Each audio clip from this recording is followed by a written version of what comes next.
새벽 3시 천잠을 바라보며 뜬 눈으로 밤을 지새우는 한 사람이 있습니다. 그 사람의 머릿속에는 10년 전 누군가가 던진 말 한마디가 지금 이 순간에도 생생하게 재생되고 있습니다. 목소리의 톤, 상대방의 표정, 그날의 공기까지 마치 어제 일처럼 또렷하게 남아 있습니다. 근데 이상한 점이 하나 있습니다.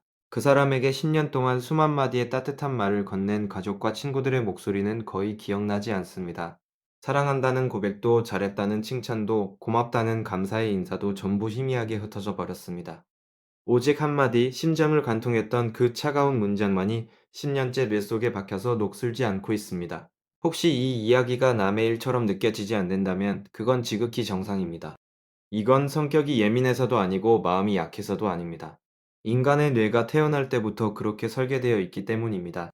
오늘 이 영상에서는 말 한마디가 어떻게 관계를 영원히 끊어버리는지 그 심리적 메커니즘의 전체 구조를 파헤칩니다. 뇌가 부정적 언어를 저장하는 방식부터 감정 기억이 관계를 지배하는 원리까지 우리가 몰랐던 잔인한 진실을 하나씩 꺼내보겠습니다. 먼저 왜 뇌는 좋은 말보다 나쁜 말을 압도적으로 강하게 기억하는지 그 생물학적 원인을 살펴보겠습니다. 이어서 한마디의 상처가 관계 전체를 어떻게 잠식하는지 그 과정을 추적하겠습니다. 그리고 실제 사례를 통해 우리 주변에서 이 메커니즘이 얼마나 빈번하게 작동하고 있는지 확인하겠습니다. 마지막으로 이 사실을 알고 난 뒤 우리가 입에서 꺼내는 말의 무게를 어떻게 다르게 느낄 수 있는지 이야기하겠습니다. 지금부터 뇌가 숨기고 있던 말의 진짜 파괴력을 드러내 보겠습니다. 준비가 되셨다면 끝까지 함께 해주십시오. 한마디의 무게가 완전히 달라지는 순간이 올 것입니다.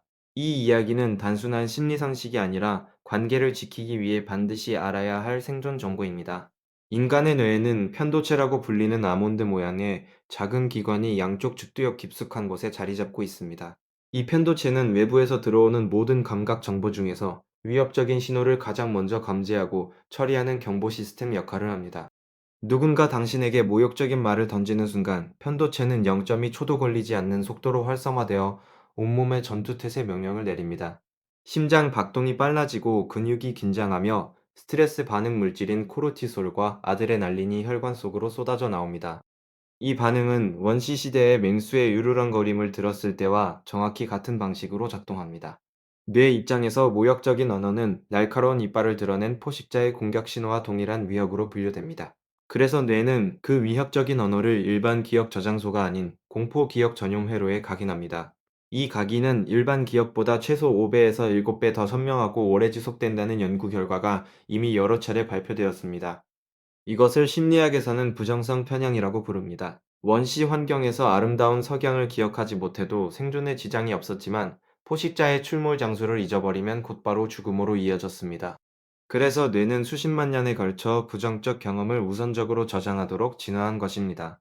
문제는 현대 사회에서 이 진화적 유산이 관계를 파괴하는 무기로 변해버렸다는 점입니다. 우리는 더 이상 맹수를 피해 도망칠 필요가 없지만 뇌는 여전히 상대방의 차가운 말 한마디를 생존 위협으로 처리하고 있습니다. 칭찬 10번을 들어도 뇌의 보상 회로는 짧게 반짝이다 금세 사라지는 반면 비난 한 번은 편도체가 붉은 도장을 찍듯 깊이 각인해버립니다. 결국 같은 양의 긍정과 부정이 들어와도 뇌의 저울은 처음부터 부정 쪽으로 기울어져 있습니다. 이 불균형한 저울이 관계에 미치는 영향은 상상 이상으로 파괴적입니다. 사랑하는 사람에게 100번 다정하게 대해도 단 한 번의 폭언이 그 모든 온기를 순식간에 얼려버릴 수 있다는 뜻이기 때문입니다.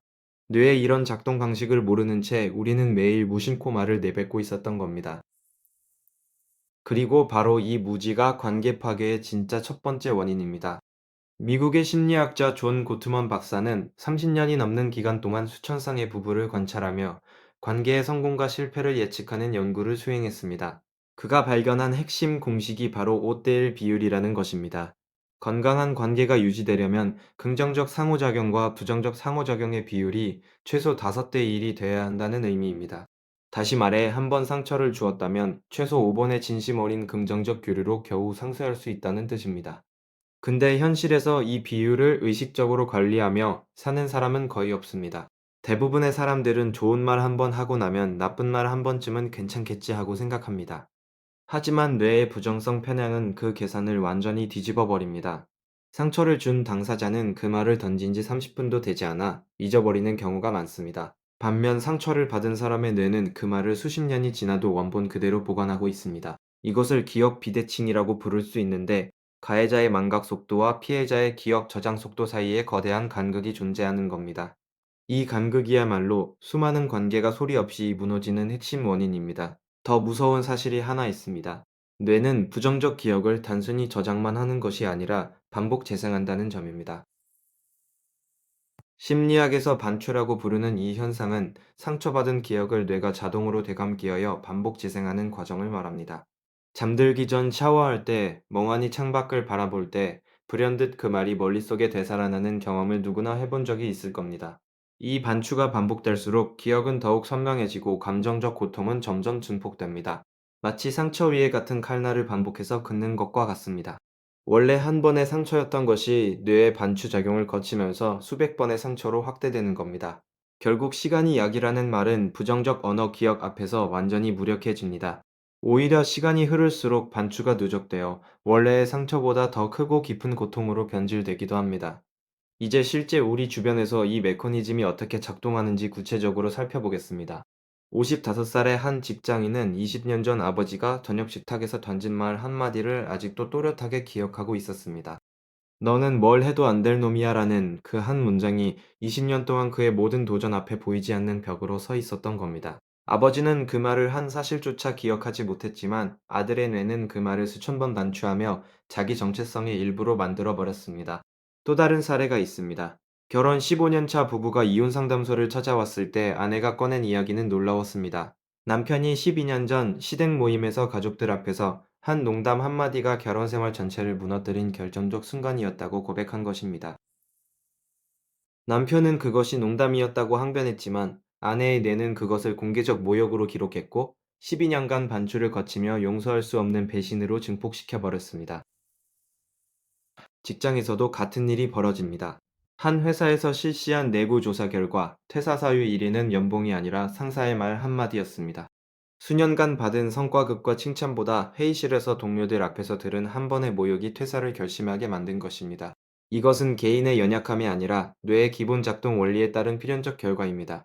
미국 미시간 대학교 연구팀이 발표한 논문에 따르면 사회적 거부나 언어적 모욕을 경험할 때 활성화되는 뇌 영역은 신체적 통증을 느낄 때 활성화되는 영역과 거의 동일했습니다. 말로 받은 상처가 실제 몸으로 맞은 것과 같은 수준의 고통을 뇌에 전달한다는 뜻입니다. 팔이 부러지면 엑스레이에 찍히니까 주변 사람들이 걱정해주지만 말로 부러진 마음은 어디에도 찍히지 않기 때문에 아무도 알아주지 못합니다. 그래서 언어적 상처를 받은 사람은 고통을 혼자 아는 채 관계에서 서서히 마음의 문을 닫아버립니다.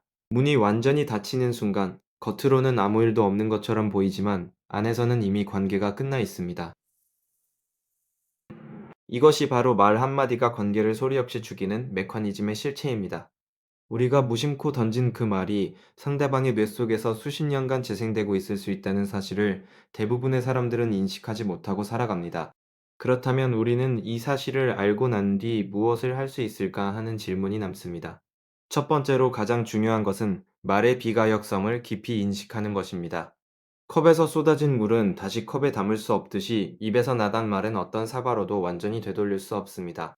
사과는 상처를 줄일 수는 있지만 편도체에 각인된 기억 자체를 지울 수는 없습니다. 두 번째로 고트만 박사의 5대1 비율을 일상 속에서 의식적으로 실천해야 합니다.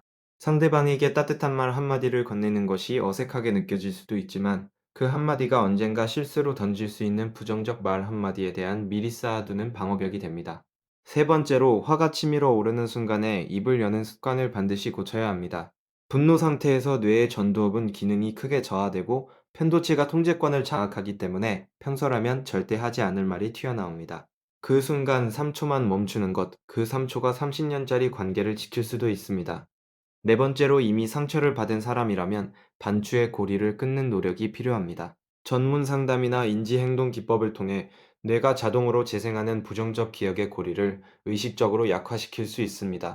뇌는 평생 변화할 수 있는 가소성을 갖고 있기 때문에 각인된 기억의 감정적 강도를 서서히 낮추는 것이 불가능한 일은 아닙니다. 지금 이 순간에도 누군가는 수년 전에 들은 말 한마디 때문에 잠 못 이루는 밤을 보내고 있습니다. 또 다른 누군가는 무심코 던진 자신의 말이 상대방의 뇌 속에서 수천 번 재생되고 있다는 사실을 전혀 모른 채 살아가고 있습니다. 우리 모두는 말을 던지는 쪽이 되기도 하고 맞는 쪽이 되기도 합니다. 그래서 이 메커니즘을 아는 것은 상대방을 위한 배려이기도 하지만 나 자신을 보호하기 위한 지식이기도 합니다. 결국 입에서 나온 말은 되돌릴 수 없습니다. 하지만 아직 나오지 않은 말은 우리가 선택할 수 있습니다. 지금 이 순간 당신의 머릿속에 떠오르는 그 한마디가 상대방의 뇌 속에 30년 동안 재생될 수 있다는 사실을 기억해 주십시오. 그 기억 하나만으로도 우리의 말은 완전히 달라질 수 있습니다.